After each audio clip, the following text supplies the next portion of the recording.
Let's talk about how proteins fold. Remember that a polypeptide chain is made of amino acids, and these amino acids are held together by covalent bonds. Think of these amino acids being the letters to a sentence. How the letters of a sentence are arranged are going to determine what the sentence says. Just like the sequence of these amino acids are going to determine the structure and function of the protein. This is because these amino acids are going to interact with each other to form the shape of the protein. Now, typically in these proteins, the nonpolar amino acids are going to move inwards away from the watery environment, while the polar amino acids are going to move outwards towards the watery environment. That's because water is polar, and polar things like to be near polar things, while nonpolar things really don't like to be around polar things.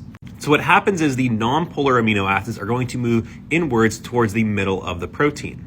In this illustration, you can see these green amino acids folding in the middle of this protein, while the polar amino acids are going to be found on the outside of the protein towards the watery environment. That's again because these polar molecules like the polar water environment that they're found in. And these interactions, coupled with other interactions between the amino acids, are going to form the shape and structure of the protein, thus forming the function of the protein.